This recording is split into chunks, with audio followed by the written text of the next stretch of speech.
Bonsoir à tous. On va démarrer la soirée.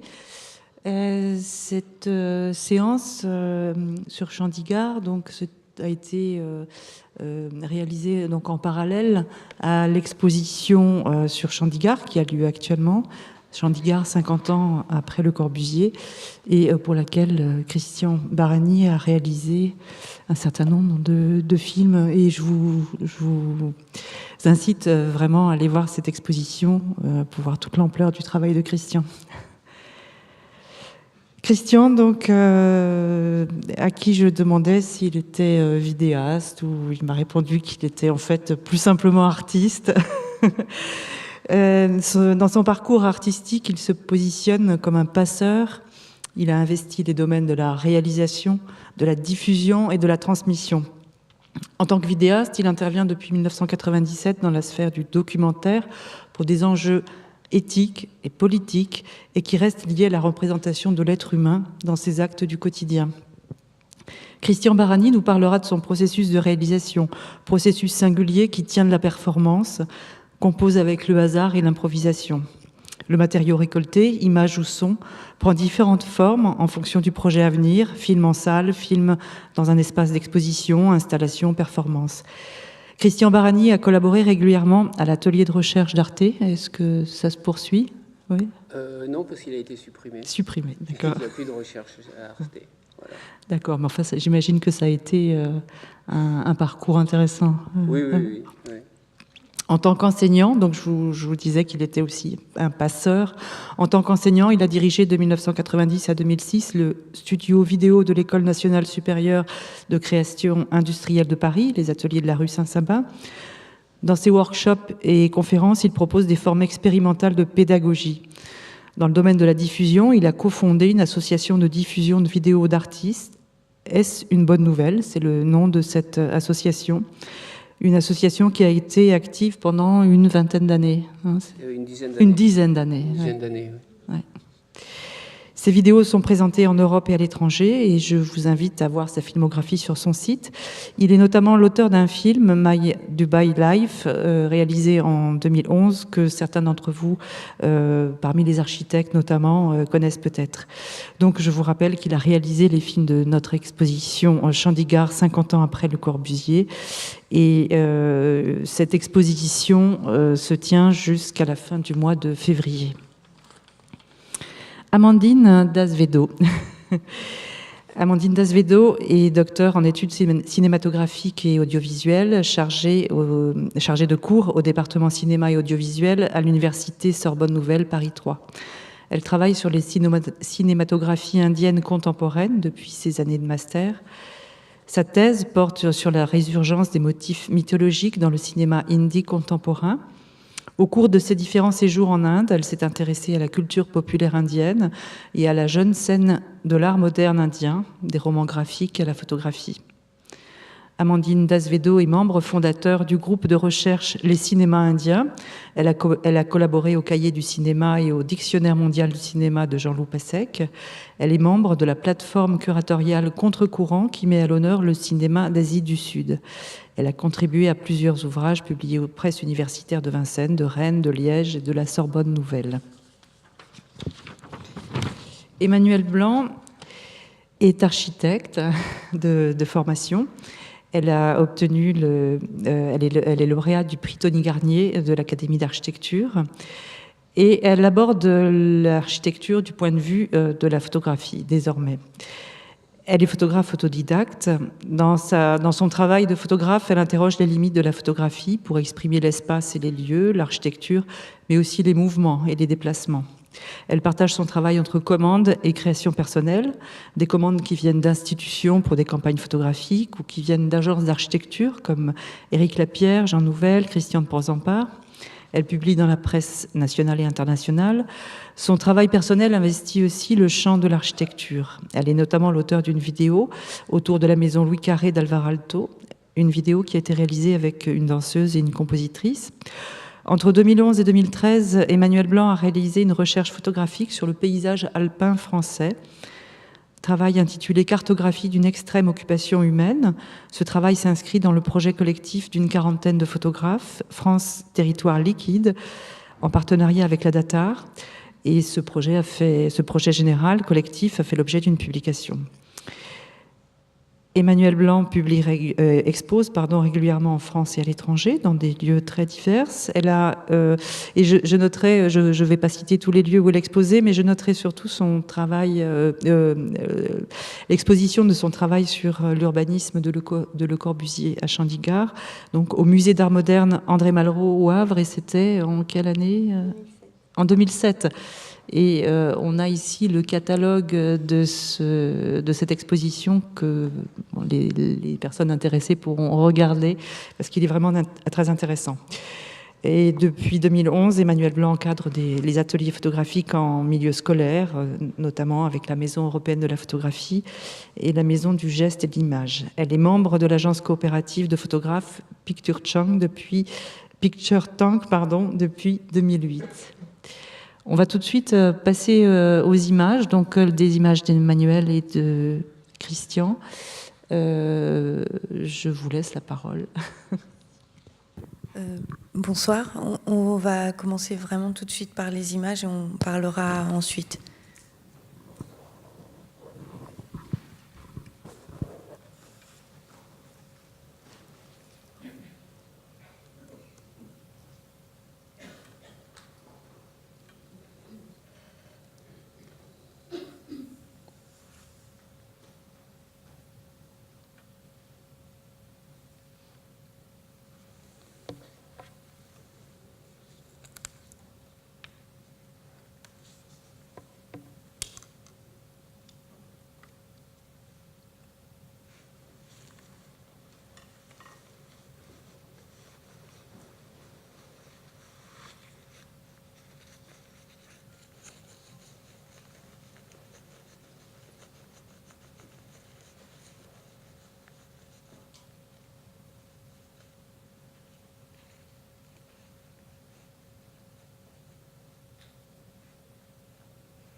Je vais vous montrer trois extraits, trois petits films de 5 minutes, extraits des vidéos qui sont présentées dans l'exposition.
Donc voilà pour le premier extrait.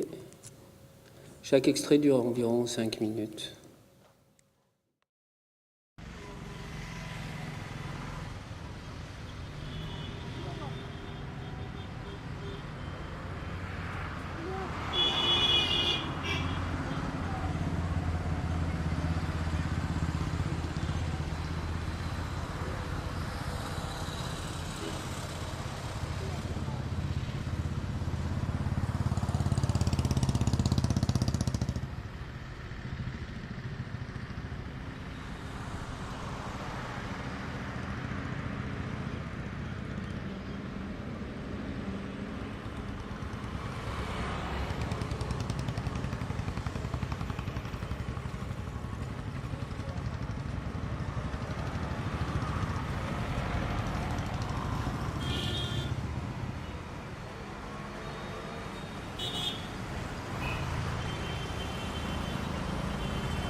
लो जी, दो का एक जगह दे दूं? अभी भी खींच लीजिए, आपकी भी फोटो एक ही जगह दे दूं?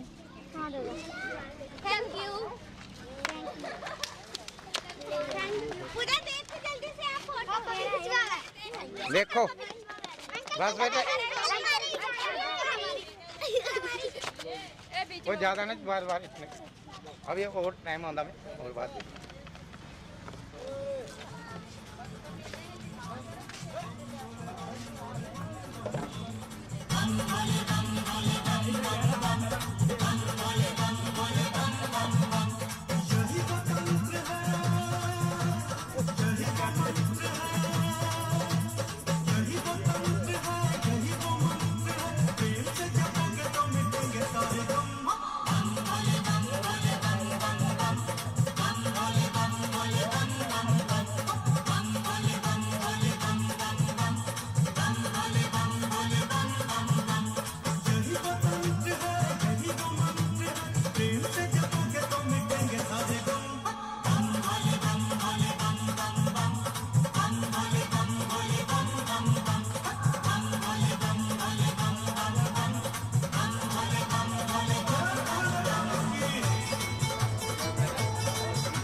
क्या पीछे देंगे, सामने देंगे, बोल दे उनको।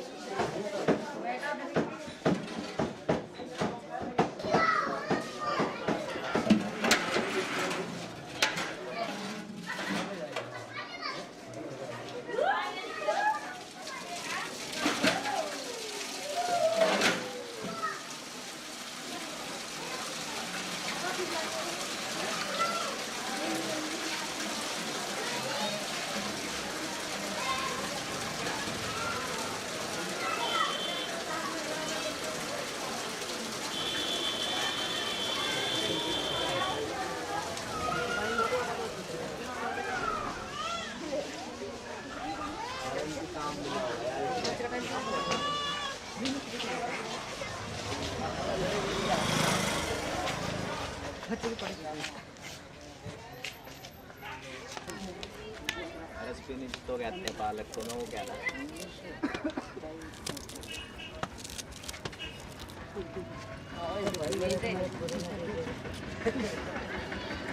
पीछे दावल करो।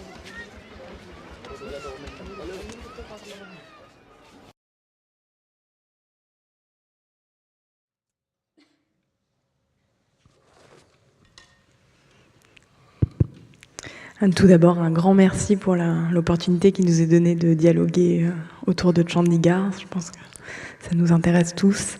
Une des premières questions que j'aimerais adresser aussi bien à Christian qu'à Emmanuel, c'est comment et pourquoi vous avez produit ces œuvres sur Chandigarh. Comment vous êtes arrivé à Chandigarh ?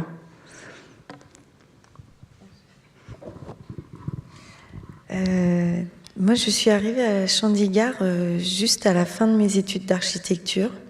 Je savais que je voulais être photographe et ne pas pratiquer l'architecture. Et j'ai eu l'occasion d'aller en Inde et donc de me confronter et de pratiquer physiquement une œuvre d'un des architectes qui est enseigné dès les premières heures de cours d'architecture. Et donc je suis allée là-bas sans commande, juste par curiosité, par envie de me frotter à cet urbanisme surtout. Et je suis restée là-bas une grosse semaine, une dizaine de jours, pour vraiment produire des images qui parleraient de la ville et non pas des bâtiments du Corbusier.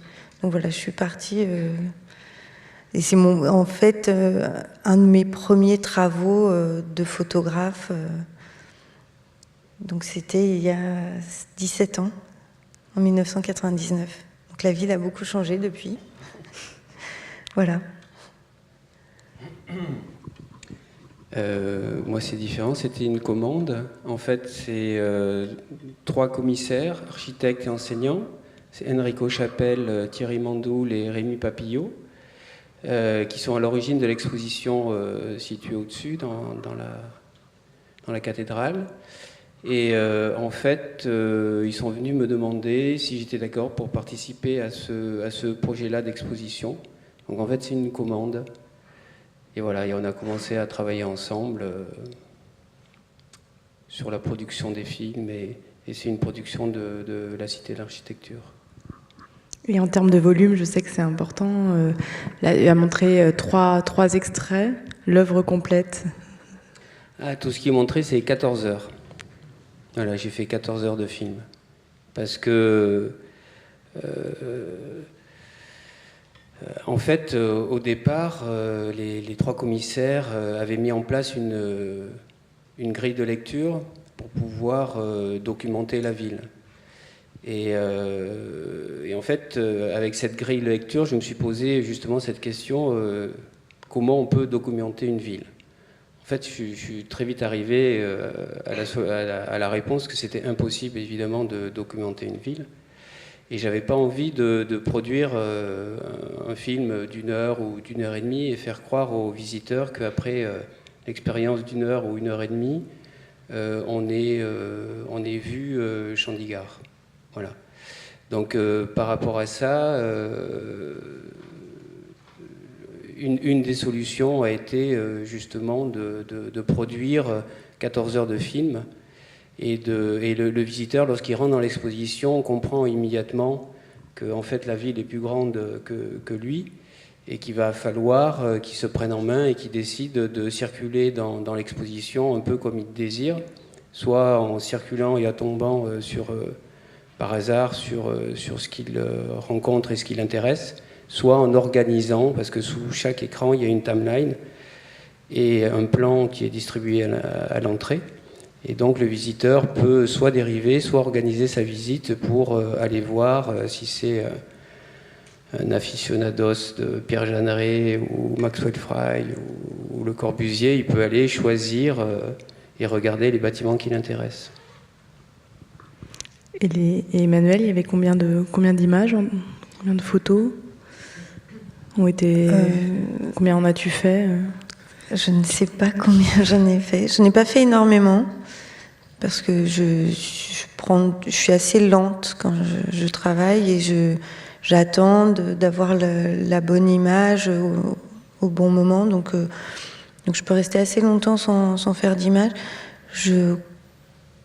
Alors je travaillais en argentique à l'époque encore, et avec mon premier appareil photo qui était un 24-36, un Nikon FM2, c'est un appareil un peu mythique.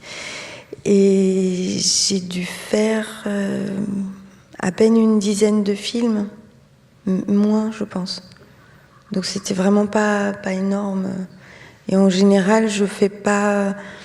Quand je veux photographier quelque chose, je prends une image. Je tourne pas autour. J'ai assez rarement 2 images du même endroit. Donc c'est quitte ou double. Mais après, pour l'exposition qui a eu lieu en 2007 au Musée des Beaux-Arts du Havre, j'avais sélectionné 13 images. voilà, je voulais faire quelque chose d'assez radical et pas montrer trop non plus. Et du coup, la manière dont vous avez englobé l'architecture dans vos œuvres, donc il y avait une partie de commande où il fallait que tel ou tel bâtiment, enfin un espèce de cahier des charges assez précis, et différent de la manière dont, Emmanuel, tu as circulé dans la ville librement. Je crois qu'on a eu plus ou moins la même façon de faire, même si toi tu avais un cahier des charges. C'est qu'on est parti un peu au hasard dans la ville pour se laisser surprendre, la ressentir vraiment. Même si tu avais un plan aussi, comme tu t'en servais peut-être pas du plan de la ville. On avait un plan, mais non, pas vraiment. Juste pour, oui. Enfin voilà, c'est un peu pareil. Moi, la première chose que j'ai faite en arrivant à Chandigarh, c'est de me procurer un plan de la ville pour la comprendre, pour la lire, parce que c'était aussi ma façon c'est toujours ma façon d'appréhender un territoire. Et après, le plan, il me servait juste à savoir où j'étais quand j'avais besoin de savoir où j'étais pour me rendre dans ne serait-ce que pour rentrer à l'hôtel. Mais sinon, c'était vraiment des déambulations avec le hasard qui m'attirait vers tel ou tel endroit. Et il y avait une autre chose dans ta question. C'était le rapport, le rapport à l'architecture. Alors, en fait, moi, j'ai pas voulu parler d'architecture. J'ai vraiment voulu parler de l'urbain. Et pour moi, l'urbain, c'est vraiment le vide qui est entre les constructions.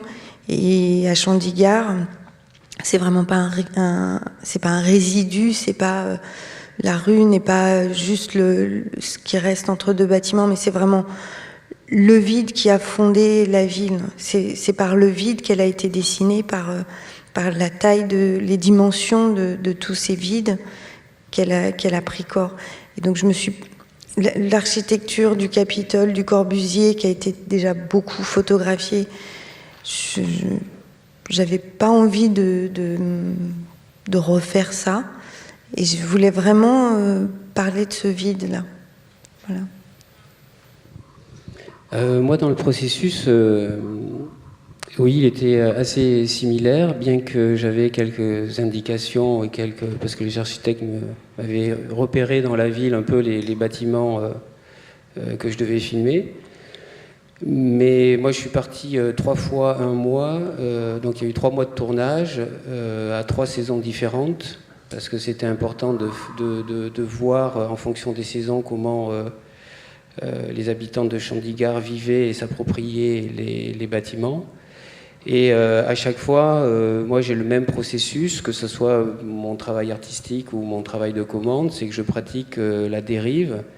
Donc la dérive, c'est un principe qui a été mis en place par les situationnistes, qui est en fait, pour découvrir une ville, eh bien on se perd et on travaille avec ce que Guy Debord appelait la psychogéographie, c'est-à-dire qu'en fonction de sa psyché, c'est-à-dire si on est attiré par une couleur, un bâtiment, un corps qui passe, hop, on part et on va dans la direction de cette couleur ou de ce corps qui passe.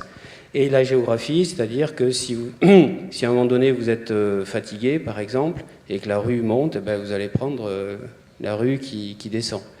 Voilà, donc en fonction vraiment de la question, c'est vraiment de se perdre, de se mettre, moi en plus j'y rajoute un autre élément, je mets en place une règle du jeu, parce que j'aime bien, dans ce processus un peu de liberté maximale, j'ai besoin de mettre une règle du jeu.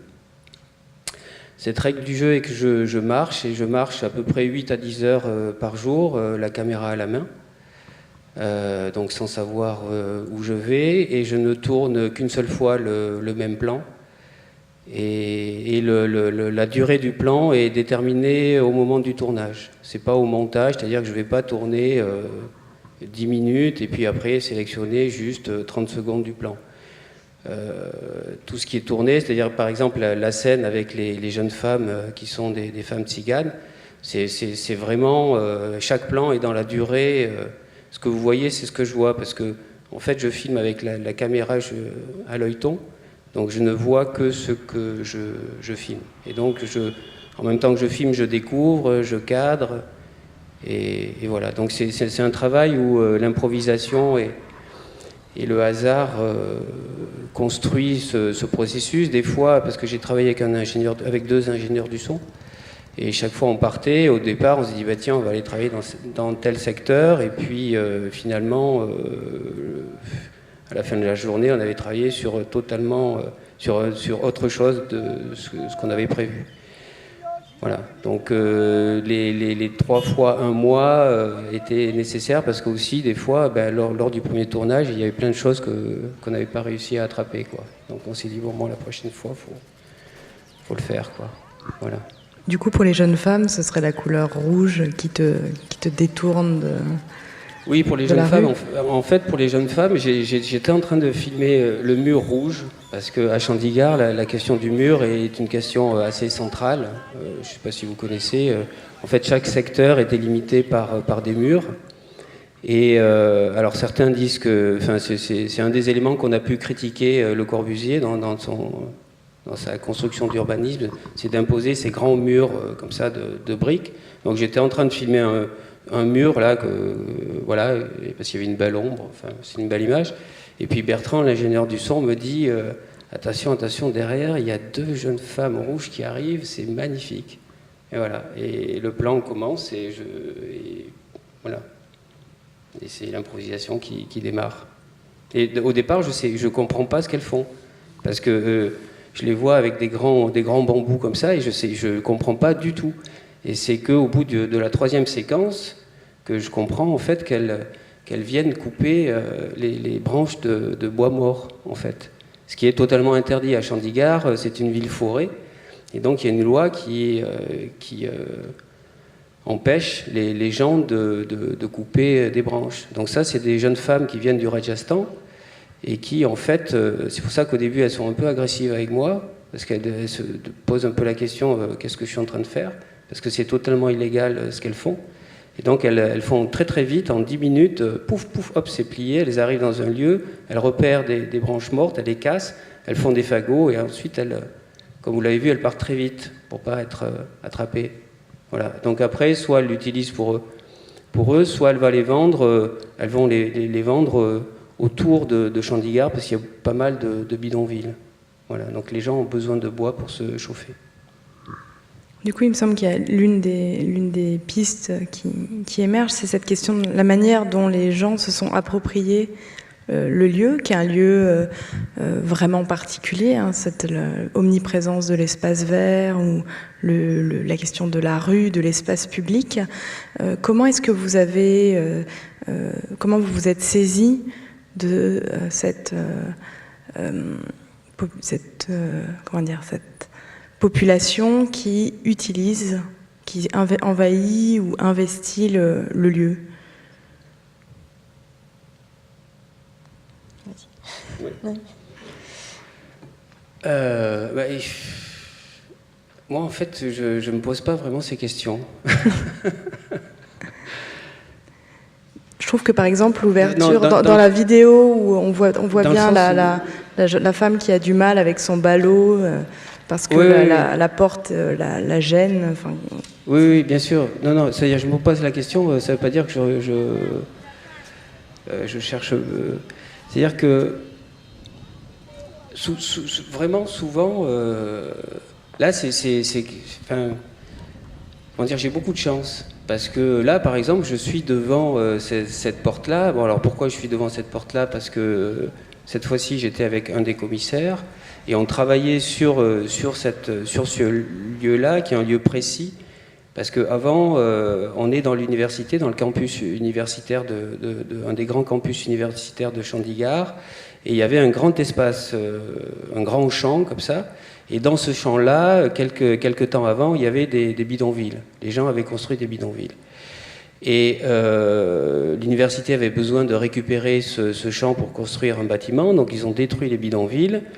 Et plutôt que de rejeter la population, ils ont mis en place derrière cette porte, en fait, un espace où les gens peuvent faire de l'autoconstruction. Mais d'une manière assez violente, en fait, pour limiter les circulations entre l'université et ce lieu d'autoconstruction, en fait, ils mettent une porte aussi étroite. Voilà. Et ce qui empêche, évidemment, les gens, comme vous avez pu le voir, de pouvoir déménager et de reconstruire, évidemment, des bidonvilles dans cette partie de l'université. Donc on était simplement là, et puis, pouf, enfin, je veux dire, cette femme arrive avec le ballot, et ça a illustré parfaitement ce que j'avais envie de dire, c'est-à-dire cette violence imposée aux gens pour circuler par cette porte difficile. Après, moi c'est comme Emmanuel, moi ce qui m'intéresse, c'est filmer les corps, en fait. C'est pour ça que je dis, et en fait, en Inde, c'est absolument passionnant, quoi, parce que justement, les corps sont partout, les corps sont dans toutes les positions, les corps accueillent votre regard, les corps jouent avec vous, c'est toujours un immense plaisir d'être dans la rue, parce que c'est tout le temps en mouvement, vous êtes tout le temps surpris, on est tout le temps convoqué, en fait. Donc c'est extrêmement passionnant, il faut juste se laisser aller, quoi. Voilà. Et alors, au niveau de la photo, moi, comment j'ai montré l'appropriation du lieu, c'est plus... Alors, le corps est dans les images, mais de façon beaucoup plus petite, proportionnellement à la taille de l'image. Et c'est plus dans des détails d'occupation de la rue, de l'espace public, qui n'est pas du tout de la même que nous en Occident. Enfin, c'est pas du tout de la même façon. Dans le premier triptyque, on a des bureaux qui sont installés en rez-de-chaussée, dans la rue, sur la place. Donc ici, c'est les bureaux des avocats, si mes souvenirs sont bons. C'est ça, hein ? Voilà, dans la rue, au pied de l'immeuble de Pierre Jeanneret.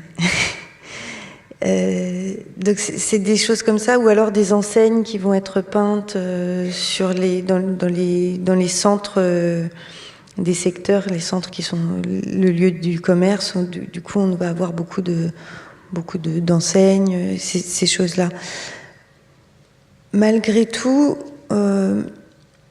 quand on regarde mes images, c'est pas vrai dans les films. Alors je pense qu'il y a presque 20 ans, enfin 17 ans d'écart, déjà, c'est une chose. Mais dans les images, dans certaines images, on n'est pas sûr d'être en Inde. Je ne sais pas si vous avez eu ce sentiment en les voyant, mais il n'y en a pas toujours des détails ou des informations qui donnent le côté indien. C'est vraiment ce qu'on appelle l'architecture, c'est plutôt international, enfin quelque chose de... Ça pourrait être un peu n'importe où dans le monde. Tu es d'accord avec oui, c'est une... Enfin, maintenant, en 2015.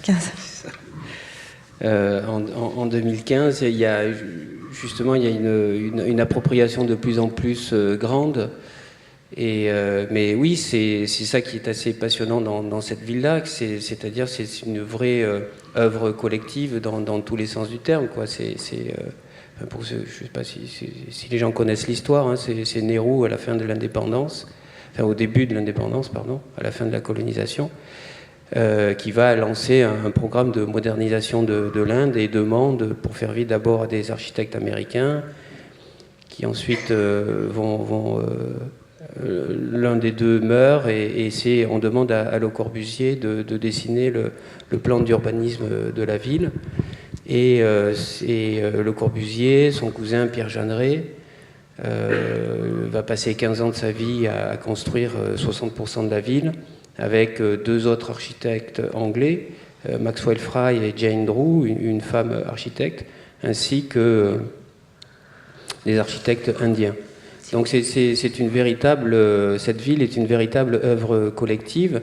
Donc à la fois, c'est vrai que formellement, On retrouve toutes les questions de la modernité par ses formes, mais en même temps, c'est une modernité qui s'adapte parfaitement au mode de vie indien, ne serait-ce que dans les habitats, à la ventilation des maisons, au système d'appropriation de l'espace. En même temps, c'est une ville-jardin, qui est plutôt issue de la culture britannique.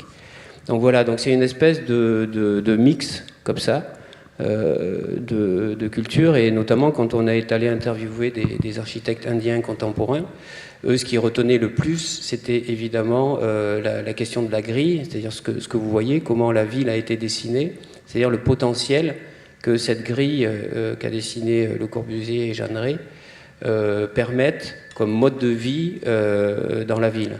Ensuite, tout ce qui est d'ordre du parcellaire et du bâti, pour eux, c'est quelque chose qui doit évidemment changer, parce que les Indiens n'ont pas du tout le même rapport que nous, on a au patrimoine. Nous, on est un peu crispés par rapport à ça, ils sont beaucoup plus libres. Et donc, pour eux, et même les gens, quand on rentrait chez les gens et qu'on discutait avec les gens, évidemment, pour eux, ils disaient, mais tout ça, c'est des vieilles maisons. Pour eux, 50 ans, c'était extrêmement vieux. Donc, il faut les casser pour reconstruire de nouvelles maisons, parce que nos modes de vie ne sont pas les mêmes, évidemment, de ceux du début des années 50. Parce que la transformation sociale en Inde a été très importante. Le vecteur est exponentiel par rapport à nous. Voilà. Du coup, ça pose aussi la question de la conservation de Chandigarh, ce côté un petit peu précieux de la réalisation de Le Corbusier, ce côté quasi divinisé. Là, on voit bien dans tes images le portrait, cette importance. C'est ironique. Hein. Oui, je me doute. Mais cette importance de conserver, dans beaucoup d'ouvrages sur Chandigarh, on essaye justement d'évacuer la part trop indienne. Et c'est quelque chose que j'aime beaucoup dans vos deux œuvres. Hein, c'est conserver les publicités ou justement accepter de rentrer filmer un coiffeur installé sous des bâches. Donc on essaye de ne pas évacuer l'indianité. Mais du coup, il y a quelque chose de compliqué qui se joue, c'est qu'est-ce qu'on fait de Chandigarh, en fait. Est-ce que il faut mettre une cloche sous la ville et essayer d'éviter qu'elle ne détruise ou qu'elle n'oublie trop vite son héritage, ou au contraire, est-ce qu'on la laisse vivre sa vie? Et il me semble que dans l'exposition, il y a plusieurs de tes vidéos qui parlent de le futur Chandigarh. Et comment est-ce que tu as envisagé ça, en fait? En fait, c'est une question qui est extrêmement compliquée. Enfin, pas pour moi, mais pour eux. Parce que moi, c'est extrêmement compliqué, parce qu'au départ, ils avaient comme intention de classer la ville. Et puis, ils se sont aperçus, d'abord que ce n'était pas possible, et ensuite que ça allait provoquer évidemment d'énormes problèmes, parce que c'est une ville qui est une ville de fonctionnaires, majoritairement, et donc c'est une ville qui appartient à moitié à la ville et à moitié au secteur privé. Et le fait de classer la ville va entraîner évidemment une flambée des prix, et donc les classes moyennes et les classes populaires vont être expulsées de cette ville. Donc ils sont aperçus que conserver la ville était une erreur fondamentale, à la fois parce qu'ils n'ont pas les moyens et à la fois parce que ça allait engendrer d'énormes problèmes sociaux. Donc ils vont essayer de... Le deuxième élément, c'est ce que je disais un peu brièvement aussi, c'est que les Indiens n'ont pas du tout le rapport au patrimoine que nous avons. Hein. Ils sont beaucoup plus dans la question du spirituel que du matériel. Donc les choses changent, c'est du matériel, c'est absolument pas grave. Si elles sont cassées, elles sont cassées. Quand on discutait avec les gens, ils nous disaient bon, cette maison, on l'a détruite, c'est pas grave. Que ce soit Jeanneret ou Corbusier, c'est pas très, très important. Et donc par rapport à ces éléments-là, en fait, ils ont décidé de classer, et c'est un dossier qu'ils sont en train de monter. Ils ont décidé de classer en fait uniquement le Capitole, c'est-à-dire le nord de la ville, c'est-à-dire les bâtiments de Le Corbusier, avec le palais de justice, l'Assemblée, le secrétariat, le monument aux martyrs et la tour des ombres, pour faire vite. Donc toute cette partie-là, plus deux ou trois bâtiments de Le Corbusier. Donc pour l'instant, c'est cette question-là. Parce que, évidemment, aussi, il y a des questions de mobilité qui se posent, parce que lorsqu'il dessine le plan, Le Corbusier et Pierre Jeanneret pensent...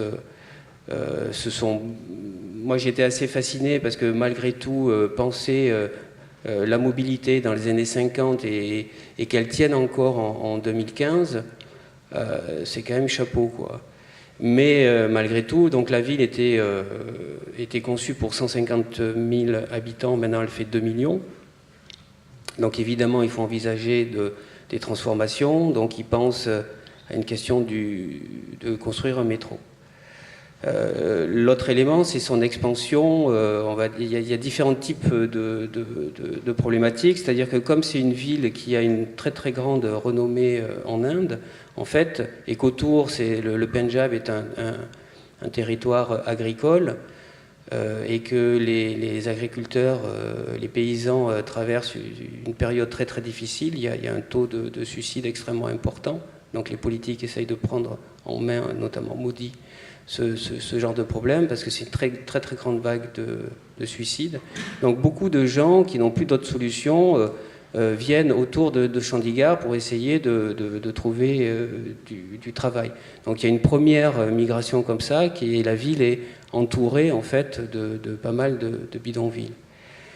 Un autre élément aussi qui rajoute à la complexité, c'est que c'est un peu comme en France, c'est même totalement comme en France, c'est-à-dire que l'État n'a plus de pouvoir et n'a plus d'argent. N'a plus de pouvoir politique et n'a plus d'argent, parce que cette ville a pu exister parce qu'il y avait un Premier ministre, Nehru, qui avait une vraie vision du monde et qui a imposé cette ville à beaucoup de gens. À l'heure actuelle, l'État ne peut plus rien imposer. Donc, en fait, les terres sont achetées par des promoteurs. Et évidemment, un promoteur privé, on ne peut pas lui imposer la grille de Le Corbusier, ni la hauteur du bâtiment, ni quoi que ce soit. Donc en fait, il y a deux énormes quartiers qui se mettent en place. Mohali, qui est au sud, voilà, au sud en bas, voilà, qui est plutôt classe moyenne aisée, et ensuite près du lac en haut, la partie grise, voilà, un peu sur la droite, là où il y a la flèche exactement. Ça s'appelle Panchkula, et là on est plutôt vraiment chez la classe aisée et nouveau riche. Et donc là on a droit à l'architecture, cette fois-ci que moi j'appelle internationale, c'est-à-dire la gated community qu'on peut retrouver à Dubaï, ou les immenses tours qu'on peut retrouver en Chine, voilà. Donc il y a ce type de développement, et la ville ne peut rien faire parce qu'elle n'a aucun moyen, voilà, ni politique ni financier pour. Donc donc c'est un peu tous ces éléments qui viennent et qui complexifient en fait le travail, notamment du chief architecte, de celui qui essaye de gérer, parce qu'en plus, bon, je ne vais pas rentrer dans les détails, mais c'est une ville qui est divisée en 2 États. Donc le Pendjab et l'Haryana, donc il faut que les 2 États se mettent d'accord, mais en même temps, l'État indien a aussi son mot à dire.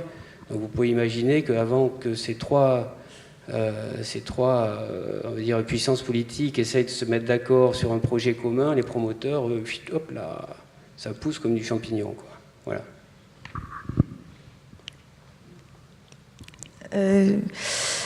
Alors moi, j'ai pas cette connaissance récente comme ça de Chandigarh. La seule chose que je dirais, c'est le réseau viaire, c'est quelque chose qui dure dans une ville. C'est les traces qui restent le plus longtemps, qui sont le plus difficiles à modifier. Donc, malgré tout, je suis pas très inquiète sur l'avenir de Chandigarh, et une ville, si elle est réussie, enfin, une ville comme celle-ci qui sort d'une table rase, si elle est réussie, c'est qu'elle peut se transformer, vivre et continuer à être agréable. Et là, en 15 ans, je pense qu'elle est encore vivable très très bien par rapport au quotidien aux autres villes indiennes qui sont beaucoup plus denses, beaucoup plus serrées, dans lesquelles on n'a pas cet espace pour respirer. Donc,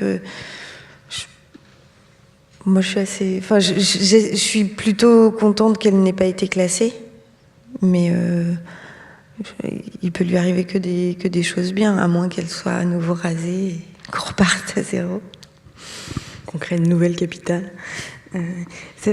Quand tu dis donc cette espèce de développement vers l'espace commun, une ville où on respire, etc., quel a été votre rapport à l'intérieur des bâtiments? Je sais qu'il y a plusieurs de tes photos, ou du moins toutes celles que tu nous as montrées, c'est l'extérieur. Est-ce que tu es rentrée dans les bâtiments? Alors, je suis rentrée un peu, mais c'était pas mon sujet.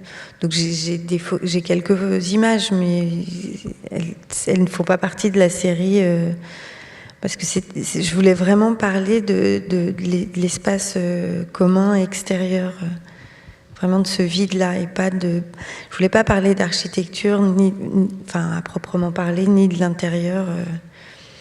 Je cherchais pas, quand je suis allée dans les bâtiments du Capitole, le peu que j'ai pu en voir, c'est des bâtiments qui sont extrêmement impressionnants, très très photogéniques, et je ne voulais surtout pas aller dans ce type de photographie-là, esthétisante, abstraite, parce qu'on peut faire des très belles abstractions avec l'architecture du Corbusier, et c'était pas mon propos. Vraiment, je voulais rester à hauteur d'œil et montrer avec une optique, justement, techniquement l'optique de mon appareil photo qui restitue le mieux possible la vision humaine et qui soit pas un grand angle. Enfin, vraiment essayer de faire ressentir ce que moi je pouvais ressentir en marchant dans cette ville. Et toi, Christian? Oui, c'est un peu différent parce que j'avais les commissaires qui m'avaient fait une liste de plein de maisons à filmer. Donc voilà, un des objectifs était aussi de filmer une grande majorité des maisons qui ont été dessinées par principalement Jeanneret, Droux et Fraille. Donc j'ai filmé 17 maisons différentes et donc 17 intérieurs différents. Mais à chaque fois, c'était donc au travers des dérives, par moments, on arrivait là, par exemple, la scène avec les jeunes femmes. Derrière, ces bâtiments blancs sont des maisons dessinées par Maxwell Fry. Et voilà, donc on arrive là. Au départ, on devait filmer ces maisons, et puis il y a ces femmes qui arrivent, et donc on reporte ça. Et puis voilà, une autre fois, je crois que c'est lors d'un autre voyage qu'on a pu rentrer dans ces maisons, parce que voilà, on cherchait pas, on marchait, et puis les Indiens sont des gens qui vivent, sont curieux et extrêmement accueillants, et donc souvent on s'arrêtait parce qu'il y a très peu de touristes à Chandigarh, il y a vraiment quasiment personne. Les architectes ils vont Le Corbusier et puis secteur 17 et 22. Mais après, les autres secteurs, il y a vraiment personne. Donc forcément, quand vous marchez dans la rue avec une caméra et puis avec un ingénieur du son, ça interroge. Donc on discute beaucoup. Et puis souvent, tous les midis, on était invités à manger et on mangeait avec eux. Et moi, j'en profitais pour filmer. Voilà. Donc il y a pas mal de scènes de vie comme ça, mais chaque fois ça s'opérait d'une manière très très naturelle. Il n'y avait pas du tout, on cherchait rien du tout. Quand on tombait, on tombait, et quand on faisait, on faisait. Voilà. Et forcément, au fil des... quand on marche 8 à 10 heures par jour, on fait quand même 20-25 km par jour, donc on croise beaucoup de situations, en fait. Et voilà. Donc forcément, il y a un moment donné où les choses s'opèrent. Tu veux dire quelque chose sur l'absence de touristes à Chandigarh, ou la manière dont toi tu as découvert la ville? Alors moi je l'ai découverte en vélo pour pouvoir... J'avais pas 3 mois. Et donc pour pouvoir quand même voir une certaine quantité de lieux, mais en ayant une certaine lenteur pour bien les apprécier. J'ai trouvé que le vélo, c'était le moyen de transport qui donnait le plus de liberté. Et donc voilà, j'ai arpenté Chandigarh à vélo, parfois un peu à pied aussi, notamment le parc que je montre au début du diaporama. Voilà, non, c'était ça. Et donc tous les deux, comme vous cherchez ce point de vue naturel, enfin à hauteur d'homme, du coup je me suis demandé, vous n'aviez pas du tout cherché la question du surplomb, ou de monter en hauteur, ou d'essayer d'avoir un point de vue un petit peu surplombant sur la ville. Est-ce que c'est toujours volontaire, ou on voit bien quand tu arpentes comme ça les lieux, tu aurais pu, je sais pas, réussir à monter et à nous offrir un point de vue plus général sur Chandigarh? En fait, il n'y a pas de point de vue, parce que majoritairement, en fait, c'est Pierre Jeanneret qui dit ça. En fait, les maisons ont au maximum 2 étages.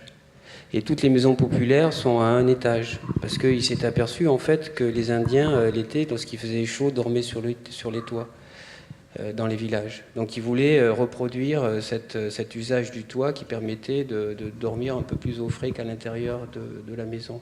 Donc toutes les maisons populaires, en fait, sont au rez-de-chaussée, quoi. Il n'y a pas d'étage. Après, on peut avoir un étage, maximum 2, mais vraiment maximum. Et en fait, comme la ville est une ville-jardin, les arbres sont immenses. Si vous montez sur les toits terrasses, en fait, vous voyez une forêt, quoi. C'est ça qui est assez extraordinaire.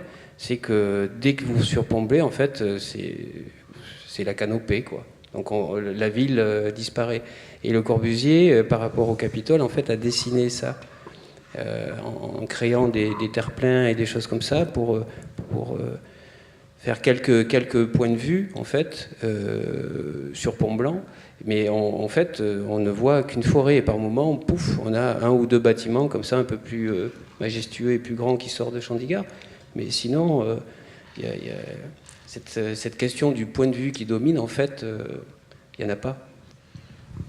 Alors, c'est une des seules photos prise avec un point de vue haut. Effectivement, on est dans une forêt. Et c'est assez étonnant, en fait, quand on reste au niveau du sol, on sent bien cette présence des arbres vraiment importante, mais on n'a pas le sentiment d'être à ce point-là dans une forêt. Et c'est vrai que c'est assez saisissant quand on prend de la hauteur de se rendre compte qu'on est vraiment dans une ville-parc. Et ça, c'est une des grandes réussites, je pense, de Chandigarh. Et parce que là, on est au cœur de la ville. Voilà, c'est le centre-ville. J'ai oublié de vous préciser. Donc c'est pour ça que ça attire beaucoup d'Indiens. Et maintenant, notamment dans les quartiers riches qui sont près du Capitole, près de la tête, en fait, beaucoup d'Indiens qui viennent de Bombay et de Delhi, en fait, achètent des maisons là et viennent parce que c'est une ville qui est au pied de l'Himalaya. Donc c'est une ville très propre. Le Corbusier a eu l'intelligence de placer la grille, de décaler la grille par rapport au premier architecte Meyer et Novicki qui avait prédessiné la ville. Le Corbusier a décalé la ville de 45 degrés pour pouvoir recevoir tous les vents qui viennent de l'Himalaya et qui permettaient de mieux ventiler les maisons. Et voilà, donc c'est une ville où l'eau est quasiment potable. Moi je buvais l'eau du robinet, ce qui est plutôt quand même exceptionnel. Et voilà, donc forcément, c'est une ville, il l'appelle la Suisse verte, la Suisse indienne.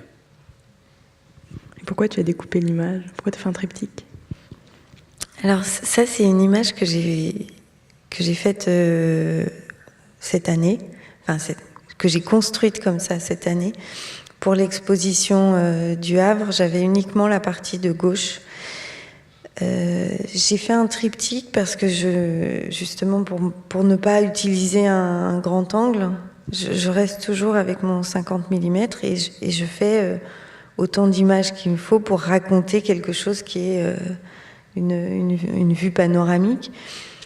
Et je veux raconter ça aussi dans l'image. Quand on la regarde, elle est morcelée, mais on arrive à recoller les morceaux comme quand on tourne la tête. C'est quelque chose d'un peu comme une séquence de film, peut-être un peu. Voilà. Et dans les autres, il y a d'autres de tes photos où je trouve que tu as une utilisation de la... Je pense à... Par exemple, ce type de photo où on voit bien que tu laisses la figure humaine, en fait, être dans l'image, alors que tu aurais pu tout à fait, je pense, attendre que le scooter passe pour avoir une photo sans ce personnage qui du coup devient un personnage. J'étais assez curieuse de savoir comment il y en a plusieurs, je crois, où il y a comme ça quelque chose, un corps en mouvement. Comment est-ce que pourquoi d'ailleurs tu laisses les gens? Alors depuis, je laisse beaucoup moins les gens. Il faut pas oublier qu'on est quand même en Inde et qu'il y a beaucoup de monde. Même si c'était il y a 17 ans, il y avait un peu moins de monde qu'aujourd'hui, mais c'est quasiment impossible d'avoir une image sans présence humaine. Et dans cette image, il y a aussi quelqu'un au balcon qu'on ne découvre pas tout de suite parce qu'on est focalisé sur le scooter. Mais c'est vrai que les scooters, c'était quelque chose qui était tout le temps là. Donc, quand je voulais faire une image, j'essayais de faire en sorte que le scooter soit plutôt un endroit intéressant et qui donne aussi, qui anime l'image, mais qui ne soit pas non plus le sujet de la photo. Parce que Gabriel Basilico disait, quand on lui posait la question de l'absence d'humain dans toutes ces images, il disait qu'à partir du moment où il y avait un personnage, c'était lui qui devenait le sujet et que son sujet, c'était l'espace. Et donc, il ne voulait pas mettre de personnage du tout. Donc, moi, j'essaye d'être, en tout cas dans ce travail-là, de ne pas absolument effacer la présence humaine parce qu'on est en Inde. Aussi, il y a vraiment cette question-là. Et de lui donner la place qui informe sur l'échelle du lieu sans que l'humain soit le sujet, sans que la figure humaine soit le sujet, qu'on reste quand même dans l'espace. Et toi, Christian, sur la manière dont là, on voit, il me semble que dans les 3 vidéos que tu as montrées, il y a une vraie différence en fait qu'on ressent très fort dans l'exposition entre ton premier extrait qui est assez majestueux sur le lieu où là il n'y a pas du tout de figure humaine, c'est l'architecture de manière assez brutale. Il y a d'autres vidéos qui sont un petit peu plus comme ça. Et la dernière, où on voit que tu es très concentré sur les gens en train de monter la statue de Shiva. Donc comment est-ce que c'est au cours de ta dérive dans la ville que la vidéo penche plutôt vers quelque chose de plus dépouillé, sans trop de présence humaine? Comment ça se fait? En fait, c'est beaucoup les lieux, moi, qui... j'essaye d'être toujours extrêmement attentif aux lieux. Et la première vidéo de l'Assemblée nationale, en fait, c'est un lieu du politique et c'est un lieu qui est vide en soi. Et en fait, le début, quand j'ai dit que j'étais assez ironique, parce que je trouvais ça... pour moi, c'était vraiment cette ville-là, parce qu'il y avait le portrait de Maître Le Corbusier, comme ça, ce greatest architecte. Et puis, pouf, derrière, il y a des Indiens qui passent avec leur vélo et des chaises sur le truc. Ouais, c'est improbable, parce qu'on est à l'Assemblée quand même. Enfin, vous imaginez, en France, un type qui pousse un vélo dans l'Assemblée nationale, c'est pas vraiment possible. Et ça, c'est magnifique. Voilà, donc il y a juste à attraper ce truc-là, à l'entendre, à le voir et à le filmer. Et après, on est dans vraiment le lieu du pouvoir, donc l'architecture en soi. En plus, l'architecture de Le Corbusier... Moi, j'ai compris un truc parce que c'était la première fois que je filmais l'architecture de Le Corbusier. Et même si je connaissais des photos, etc., et j'avais vu des films comme tout le monde, mais en fait, j'ai vraiment appris un truc, et c'est ça qui me fascinait, c'est que, en fait, c'est vraiment l'architecture de la modernité, c'est-à-dire dans le sens où c'est vraiment l'architecture du mouvement. C'est-à-dire que dès qu'on se déplace, c'est ça qui est fascinant, et je me dis, mais comment il faisait, quoi? Il n'avait pas de modèle 3D. C'est-à-dire que dès qu'on se déplace à l'intérieur, tout l'espace se transforme. Et ça, c'est un truc, mais complètement fascinant, quoi. C'est-à-dire que d'un seul coup, vous vous promenez, vous cadrez, puis d'un seul coup, pouf, il y a une ouverture qui se passe, il y a la lumière qui rentre, la lumière se referme, l'espace s'ouvre, on comprend qu'en fait, c'était fermé, mais en fait, c'est pas fermé, c'est par là que la lumière rentre. Enfin, tout est tout le temps en mouvement, quoi. Et on a vraiment l'impression d'être dans un objet, dans une sculpture, mais véritablement de circuler à l'intérieur d'une sculpture, tant les propositions de forme, de regard, de cadre et d'évolution de cadre sont phénoménales. Voilà, donc c'est vrai que quand on est dans cet objet comme ça, absolument incroyable, c'est fascinant. Enfin, moi, c'est ça qui me fascine. Après, quand on est dans la rue, bon, moi, c'est les corps qui m'intéressent. Donc ça se fait tout simplement comme ça, suivant les situations, suivant ce que je ressens, en fait. Parce que moi, on parlait d'images documentaires, mais j'ai toujours un peu de mal à séparer la fiction et le documentaire, parce que pour moi c'est la même chose, il n'y a pas de séparation. Enfin, au départ ça a été séparé par des comptables, hein, il faut le savoir, parce que les budgets n'étaient pas les mêmes, donc les comptables ils ne savent pas trop, donc il y avait des budgets plus importants, donc on a dit ça c'est de la fiction, et puis il y a des budgets qui sont moins importants, ça c'est le documentaire. Mais en fait tout est fiction, tout est subjectivité. Voilà. Après, il y a des degrés de mise en scène, il y a des degrés, mais moi, quand je travaille et que je filme, par exemple, je laisse toujours, enfin j'essaye, et les plans sont réussis, c'est quand les gens s'approprient la mise en scène, parce qu'ils savent parfaitement qu'ils sont filmés.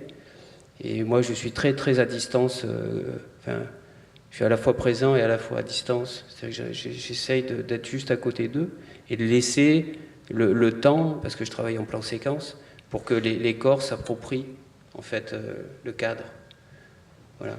Et donc voilà, c'est de la mise en scène. Enfin, moi je cadre et donc je fais une mise en scène par ma position du corps par rapport au sujet filmé, au cadre, comment j'y arrive, comment je bouge, et les gens s'approprient ce cadre et circulent à l'intérieur. Voilà, donc c'est bon. Après, quand on est dans un bâtiment de Le Corbusier, c'est la pensée de Le Corbusier, quand on voit comment il est dessiné, c'est lui qui vous guide en fait. Et votre choix du muet en tant que silence entendu, dans ce premier film justement, le choix délibéré que ce soit muet, qu'il n'y ait pas de son? Oui, c'est délibéré d'abord pour deux raisons. La première, c'est pour faire une transition avec la photographie, les photographies d'Emmanuel. Et la deuxième, c'est que le travail acoustique qui a été fait dans l'Assemblée est phénoménal. Et en fait, c'est un silence absolument parfait.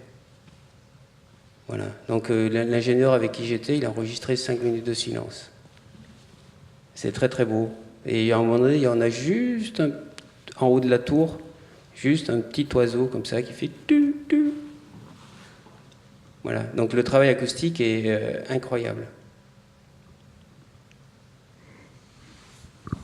Est-ce qu'Emmanuel, tu peux nous dire quelque chose de la dernière, celle-là, que je trouve très différente des autres. Genre, j'aurais du mal à vraiment dire pourquoi, mais je la trouve composée vraiment différemment.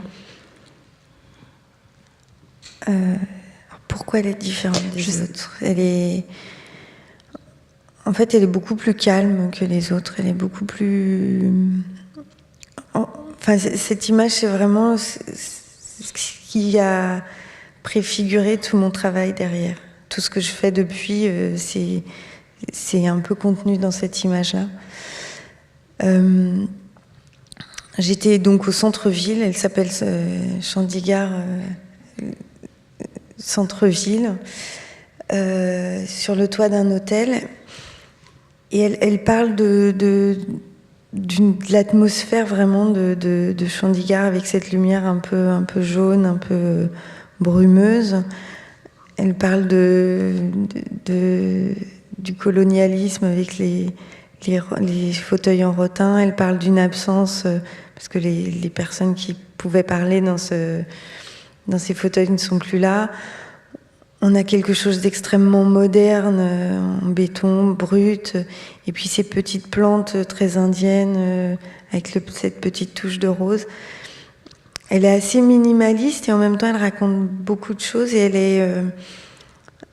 En fait, j'ai un tirage dans mon salon depuis très longtemps et je crois que j'ai mis 5 ans c'est un grand tirage, et j'ai mis 5 ans à comprendre la tache blanche au milieu, dans la faille. Je l'avais même pas remarqué, alors que je regarde quand même beaucoup l'image, mais je la regardais pas en essayant de la comprendre. Et voilà, c'est aussi une image qui parle de ma formation d'architecte et de l'influence qu'a eu, en l'occurrence Pierre-Louis Falocci, qui est passionné de cinéma et qui parle de l'architecture comme une suite de cadrage. Et quand Christian, tu parlais du Corbusier dans lequel on déambule, il se passe des choses sans arrêt. C'était vraiment dans cet esprit-là que Pierre-Louis Falocci nous enseignait l'architecture. Et ça, c'est un cadrage aussi. L'architecture cadre le paysage, donc c'est une fenêtre. Voilà. Il y avait une dans les photos anciennes que Christian nous avait données. Il y avait une photo qui me faisait penser à celle-là. Je ne sais pas d'où venaient ces photos, Christian. C'était là.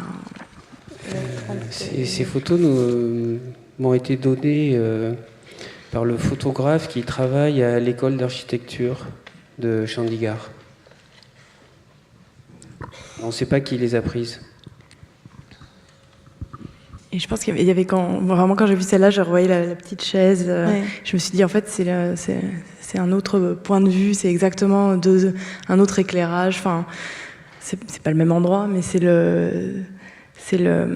une autre manière de comprendre l'espace et de cadrer cet espace de Chandigarh assez bas, assez très ouvert en fait, et qui du coup était vraiment différent de la ville indienne telle qu'on l'a déjà, telle que on l'imagine quand on connaît pas l'Inde, et même une fois qu'on est en Inde, qui n'a absolument rien à voir avec Chandigarh. Donc c'est parti. Je trouve que ton image et celle-ci vraiment montrent plusieurs facettes de la ville de Chandigarh.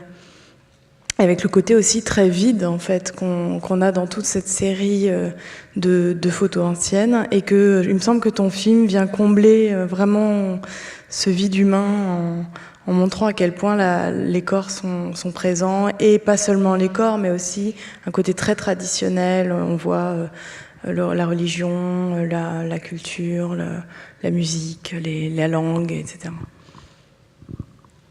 Oui, mais ça, ce sont des photos. Il y a un très beau film, si ça vous intéresse, d'Alain Tanner, qui est un cinéaste suisse, qui fait en 1966, à la mort de Le Corbusier, il part à Chandigarh, et il fait un très beau film.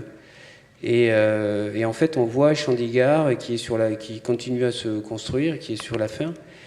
Et en fait, c'est très troublant parce que en fait, rien n'a changé et tout a changé. C'est-à-dire que les points de vue que filme Alain Tanner, en fait, ne sont plus possibles, parce que c'est comme ces photos. C'est pour ça que ça me fait penser. C'est-à-dire que maintenant, tout est rempli d'arbres, en fait. Donc, on peut pas avoir une vision large. Et c'est là où on prend conscience de tout le travail qui a été fait d'espace vert, absolument fabuleux, parce que au départ, comme vous voyez sur ces vieilles photos, en fait, il n'y a rien, quoi. Or maintenant, vous avez vu un petit peu, c'est vraiment une ville forêt.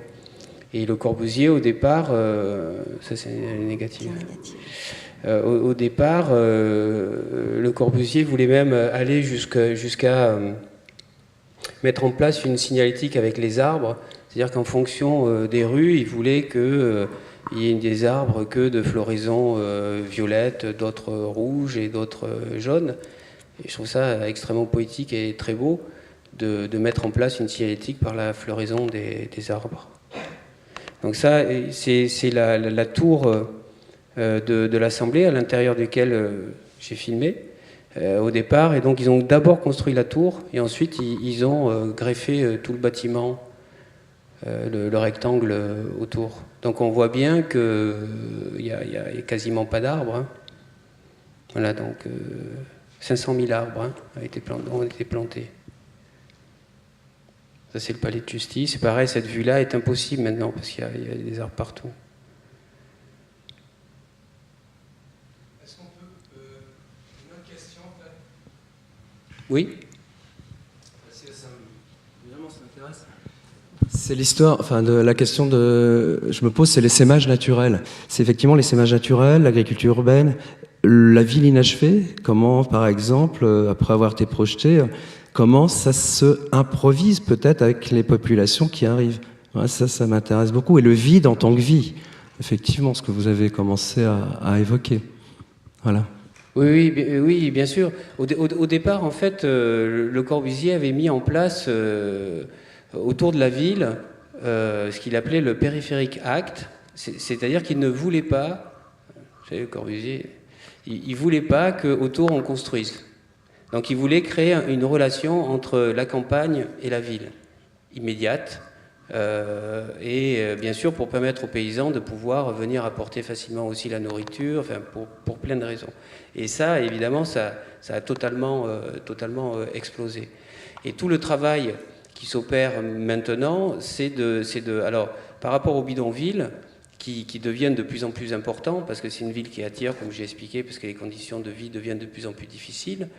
En fait, ils essayent à la fois de donner des zones, le chief architecte essaye à la fois donner des zones, c'est-à-dire que dans le quartier que vous avez vu où il dresse Shiva, en fait, il loue le terrain à ces gens-là, mais vraiment très très peu cher, et il donne un plan que les gens doivent suivre pour construire, c'est-à-dire très très simple, c'est-à-dire une pièce, un escalier qui monte, une pièce, un escalier, donc ils peuvent monter jusqu'à maximum 3 étages, et au bout de 20 ans, ça leur appartient.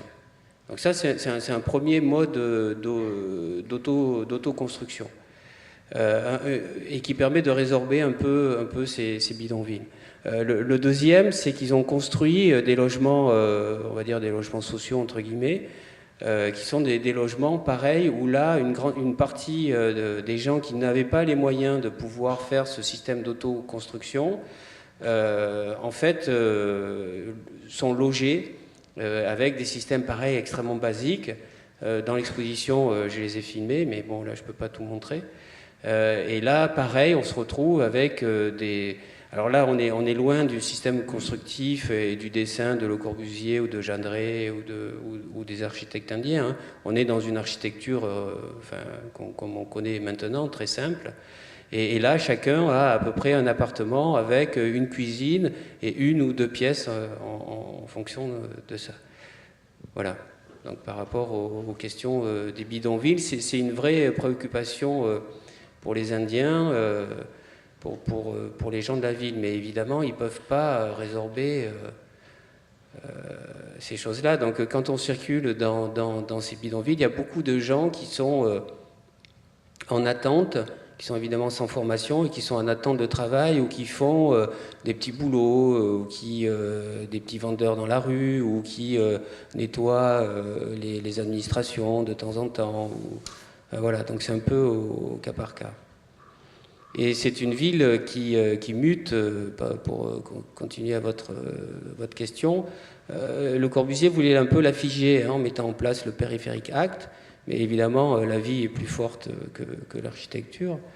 Et donc elle mute et avec des systèmes de gentrification, évidemment.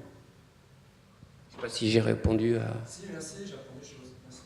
Et aussi, si je peux juste rajouter, il y a aussi une question qui est importante en Inde, qui est que les villes s'étendent plus qu'elles ne montent. C'est assez récent qu'on voit à Bombay des immenses quartiers, des tours d'habitation, mais ça reste encore assez étonnant dans le paysage.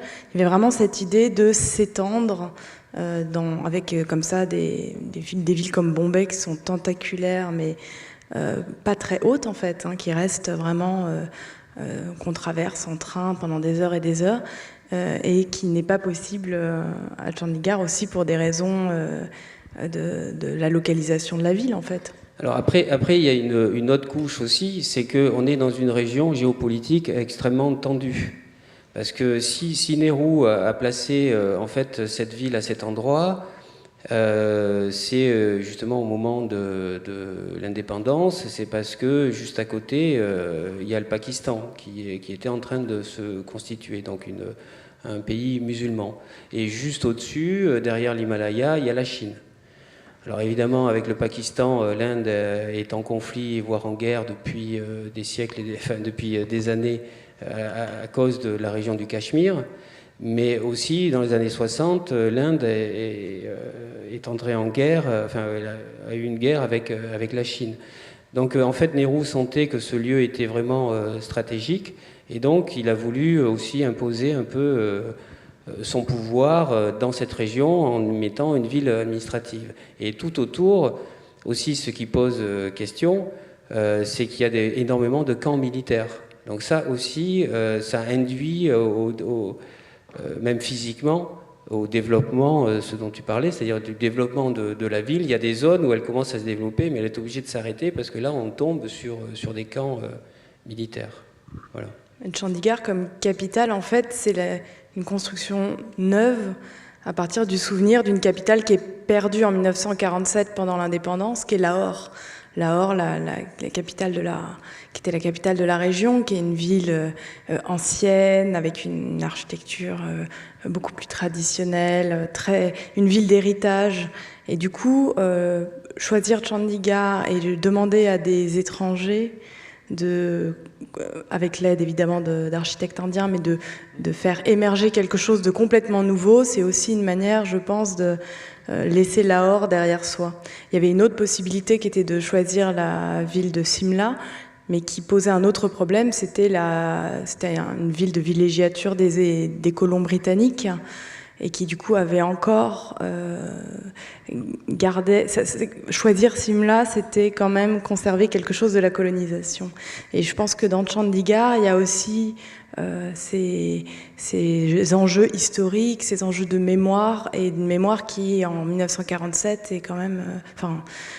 juste après l'indépendance, est encore extrêmement vive. Et la perte de Lahore et la perte d'une ville aussi belle et cruciale pour la culture a, à mon avis, aussi poussé vers un choix pas opposé, mais qui n'a absolument rien à voir. Alors, une des critiques, puisqu'on parle de la question de la ville d'une manière générale, une des critiques qu'on peut faire à Le Corbusier, c'est qu'en fait, il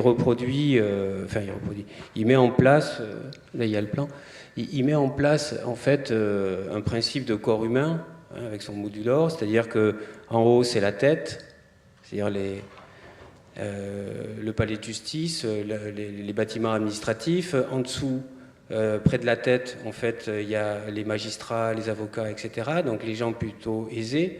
Le cœur, au centre, c'est le secteur 17, c'est-à-dire le secteur commercial. Et plus on descend vers le sud, plus on va vers les pieds et plus on va vers les pauvres. Donc ça, c'est quand même quelque chose qu'on peut vraiment reprocher à Le Corbusier.